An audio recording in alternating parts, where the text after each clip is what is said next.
Je pense que la question, c'est pas d'un pape noir et d'un pape blanc. Que le Seigneur nous donne le pape qu'il faut pour notre pays, pour notre continent, pour notre monde, quoi. Qu'il soit blanc, qu'il soit noir, ça n'a pas d'importance. Monseigneur Robert Sarah, dans un Occident fatigué, dont vous dites, dans votre précédent livre, vous décrivez l'effondrement de l'Occident. Vous parlez sans tabou d'une crise culturelle et identitaire, et vous dites même décadent, sans enfants, sans famille. L'Occident disparaîtra, noyé, éliminé par une population d'origine islamique. L'Occident a renié ses racines chrétiennes, mais un arbre sans racines meurt. C'est cela qui attend l'Occident? C'est ce qui va se passer, parce que voyez-vous, un arbre a beau être énorme, grand, s'il perd ses racines, cet arbre meurt. Un fleuve peut-être majestueux, énorme, mais si ce fleuve se coupe de sa source, elle disparaîtra. Mais quelle est sa source? La source, je pense que c'est... Qu'est-ce qui a fait l'Occident? C'est le christianisme. Le christianisme a façonné l'Occident. Regardez sa culture, l'art, son histoire, sa musique, tout est formé par une inspiration chrétienne. Et si on dit qu'on n'est plus chrétien, qu'on n'a plus de racines chrétiennes, on est comme un arbre qui flotte, sans racines. Et un arbre qui flotte sans racines n'a pas d'avenir. L'Europe, à mon avis, si elle continue dans ce sens, n'aura pas d'avenir. Elle va être envahie par une population étrangère. Chers amis, le cardinal Robert Sarah fait encore parler de lui. Il a été invité sur une chaîne de télévision française où il dit que si l'Europe continue dans ce sens, elle va être envahie par une population étrangère. Et si l'Europe continue, elle n'aura pas d'avenir. Vous connaissez son point de vue. Et là, il a été invité sur une chaîne de télévision où il a débattu, il a donné son point de vue, on lui a posé beaucoup de questions et il a réagi comme d'habitude dans le plus calme, dans la sérénité, sans avoir peur de faire passer ses idées et son opinion, sa manière de voir l'Église catholique, sa manière de voir le monde. Donc, je vous invite à partager ce moment-là et qu'on puisse voir ce qu'il pense et je vous laisserai réagir en commentaire. Au fur et à mesure, je vais intervenir également sur le long de l'entretien. C'est parti. Bonjour, Éminence Robert Sarah. Bonjour. Merci d'être avec nous. Vous incarnez une figure emblématique de l'Église. Vous êtes un homme de réflexion. Votre parcours depuis votre Guinée natale jusqu'aux plus hautes instances à Rome auprès du pape force l'admiration. Nous allons parler dans quelques instants de votre livre intitulé Pour l'éternité, méditation sur la figure du prêtre aux éditions Fayard. Mais je souhaite tout d'abord évoquer cette tragédie qui s'est déroulée au large de Calais. Une embarcation de migrants qui s'est renversée. Il y a de très nombreux morts, 27 décès. Comment réagissez-vous face à une telle situation? Merci de m'accueillir à Europe 1, mais ma réaction est une révolte, voyez-vous. Il y a une triple trahison. D'abord, on retire des jeunes d'Afrique, des intelligences, des forces vives qui pouvaient développer le pays, le continent. Ils ont arraché de leur pays. Deuxième trahison, c'est que ces jeunes, on leur présente l'Europe comme l'Eldorado. Il suffit qu'ils arrivent là, ils trouveront tout, ce qui n'est pas vrai. Et puis, la troisième trahison, c'est qu'on ne agit pas vigoureusement contre ces passeurs qui profitent de la naïveté des jeunes et qui les font succomber en pleine mer, quoi, voyez-vous. Et je pense qu'il faudrait lutter contre ce mal à la racine, c'est-à-dire présenter l'Europe comme elle est, les difficultés qu'elle connaît aussi, n'est pas arracher ces jeunes-là de leur pays. Ils auraient pu être des éléments de production, de développement. Ne pas leur montrer que l'Europe, c'est l'Eldorado. Et punir ces passeurs qui les exploitent avec des barques pas sûres. Oui. Vous avez eu, et depuis longtemps sur ce sujet, votre éminence, des mots très très forts. Dans votre précédent livre, intitulé « Le soir approche et déjà le jour baisse », voici ce que vous écrivez. L'entreprise multiculturaliste européenne exploite un idéal de charité universelle mal compris. Vous dénoncez, cardinal Robert Sarah, cet Eldorado, certaines associations humanitaires, il faut le dire, des ONG coupables à vos yeux de faire croire que les frontières n'existent pas aujourd'hui. Mais c'est une fausse idée de croire que les frontières n'existent pas, parce que de toute façon, chacun voudrait vivre dans son pays. Et tout le monde est heureux de vivre dans son pays. L'important, c'est vraiment de développer d'aider l'Afrique à se développer sur place, trouver du travail sur place. et que ces jeunes-là restent chez eux. Ils viennent ici, ils sont bloqués dans des camps, ils sont mal reçus, ils sont déçus. Ils essayent de passer comme cette dernière fois, ils voulaient passer en Angleterre. Ils succombent en pleine mer, quoi. Et je pense que la lutte est à prendre au sérieux pour maintenir les jeunes chez eux.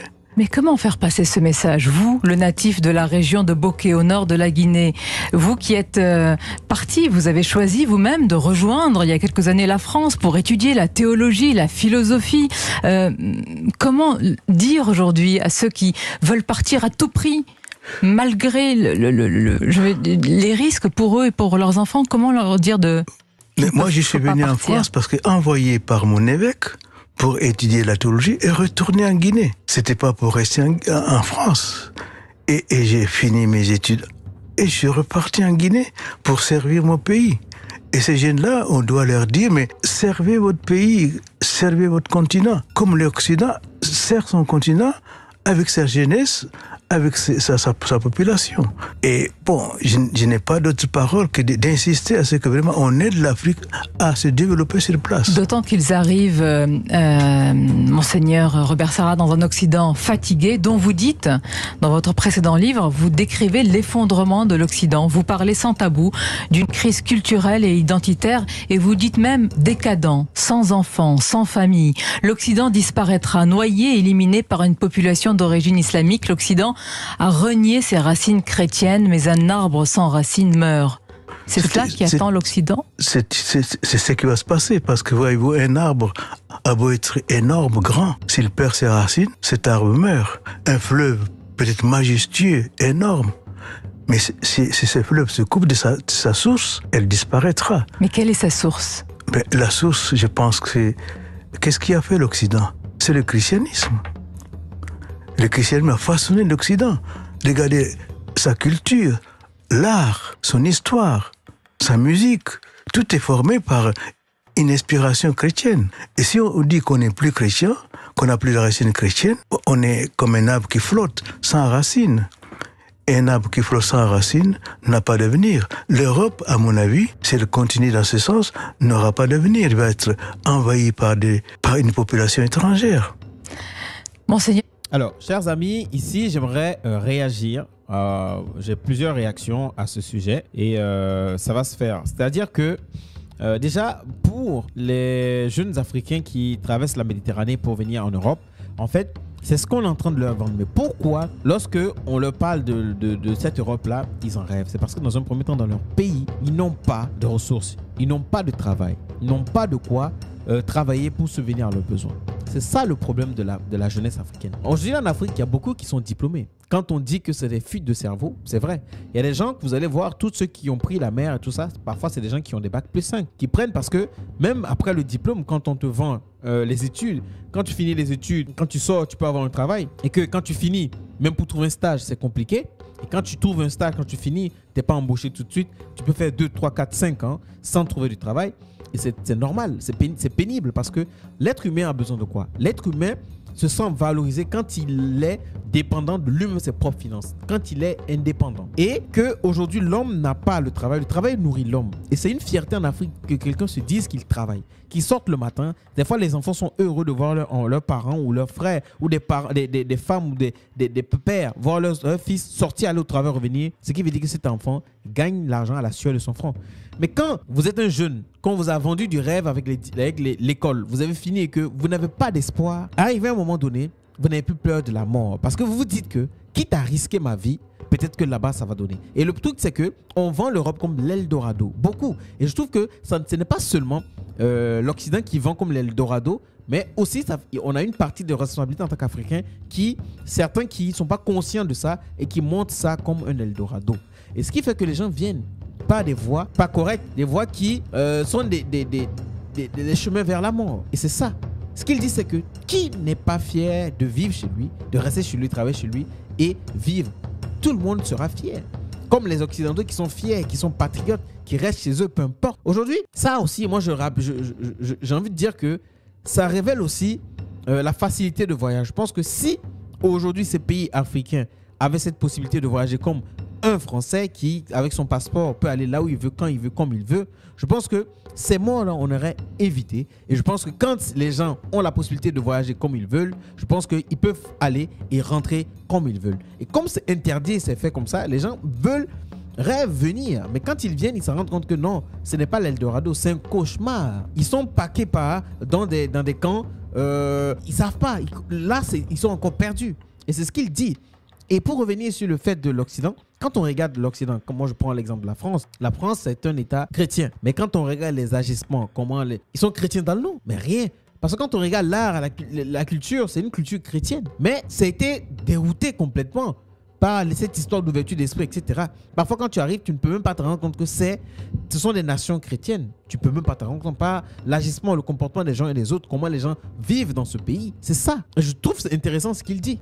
Robert Sarah, on entend ce que vous dites, mais savez-vous, en France en particulier, que dire cela, dire qu'il y a un risque de basculement, c'est ce que vous êtes en train de dire, démographique ou religieux, fait passer votre pensée pour conservatrice. Que répondez-vous à ceux qui vous disent dire qu'il y a un risque par l'arrivée d'autres populations, c'est ne pas être ouvert, ne pas accepter cela?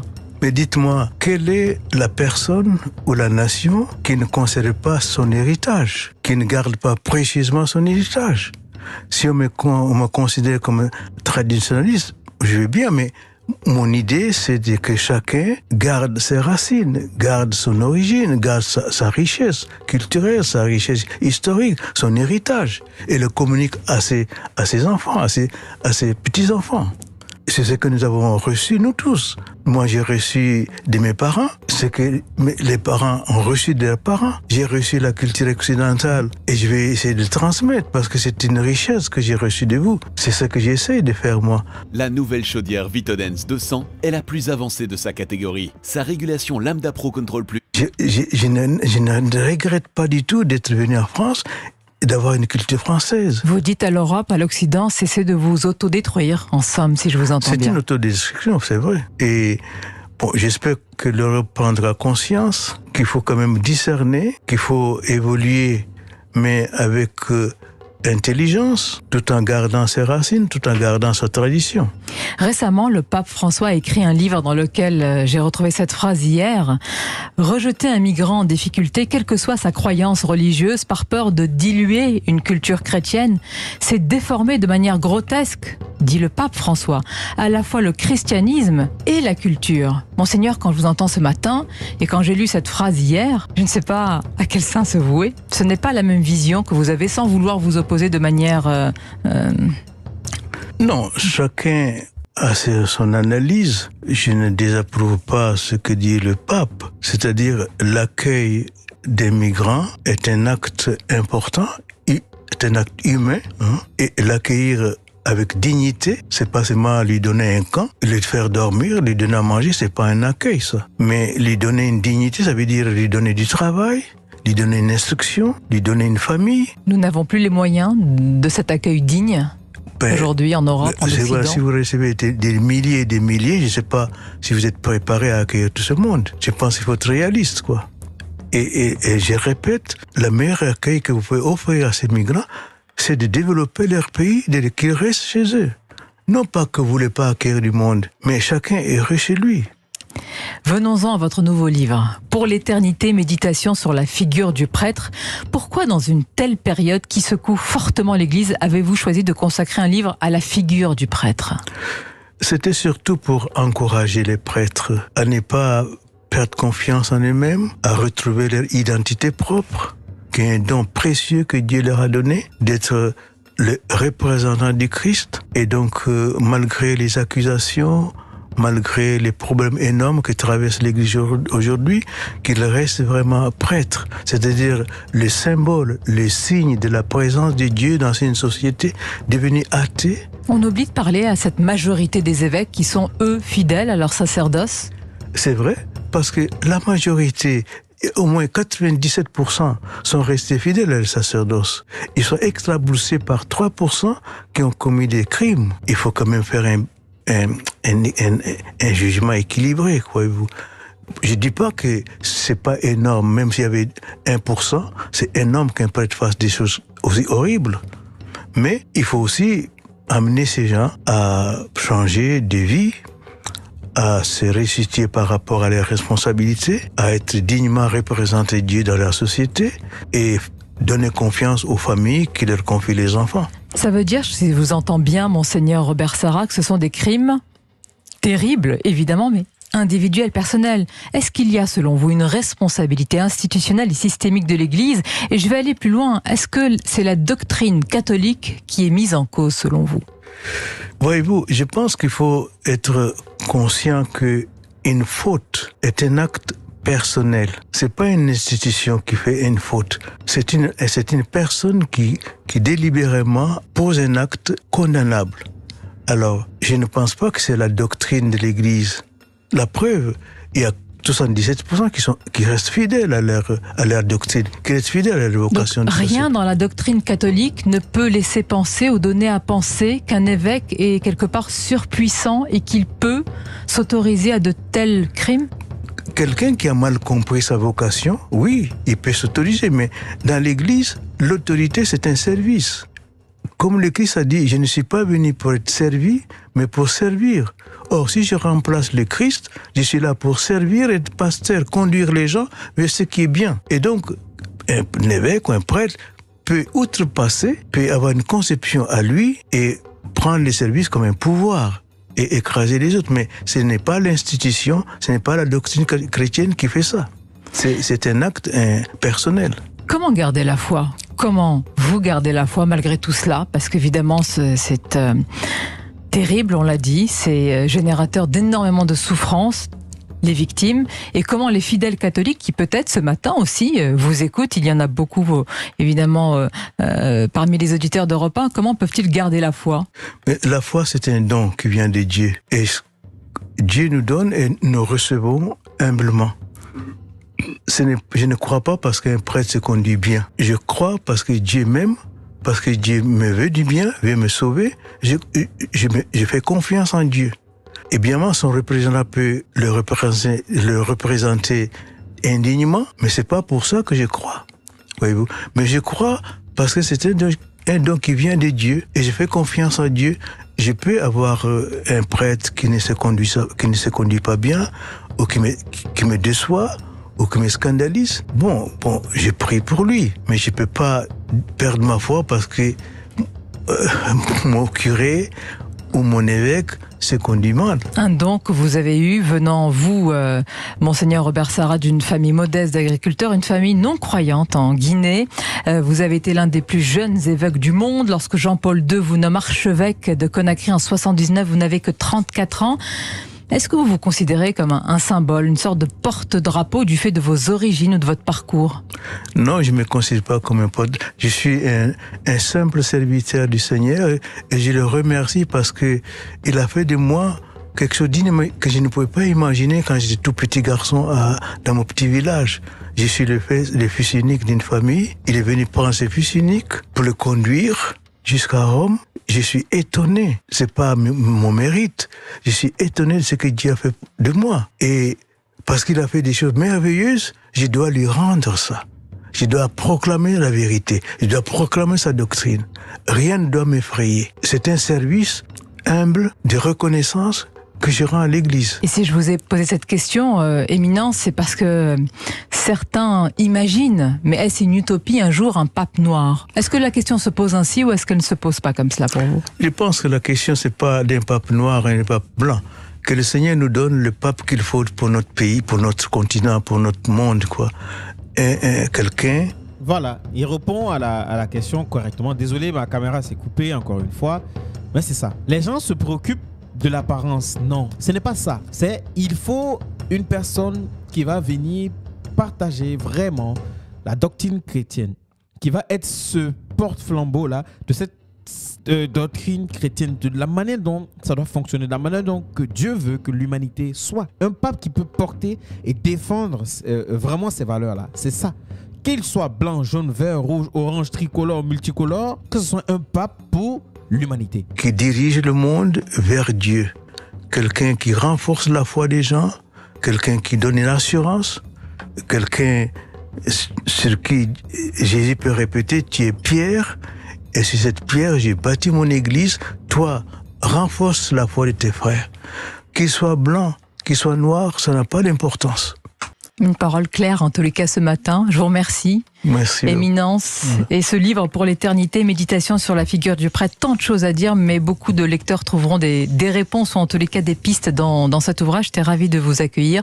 Merci d'être passé par le studio d'Europe 1 et à bientôt. Merci. Donc, chers amis, voici ce qu'il a partagé au travers de toutes les questions qui ont été posées. Donc, réagissez en commentaire. Dites-moi ce que vous pensez des réponses du cardinal Sarah Robert. Et abonnez-vous, activez la cloche de notification pour ne rater aucune de mes prochaines vidéos. Et je traite des sujets d'actualité, de géopolitique et d'histoire. Donc, s'ils ont des sujets qui vous parlent et qui vous passionnent, n'hésitez surtout pas, ça me fera énormément plaisir. Et réagissez en commentaire dans le respect de toutes les personnes qui sont abonnées à cette chaîne. On se dit à la prochaine.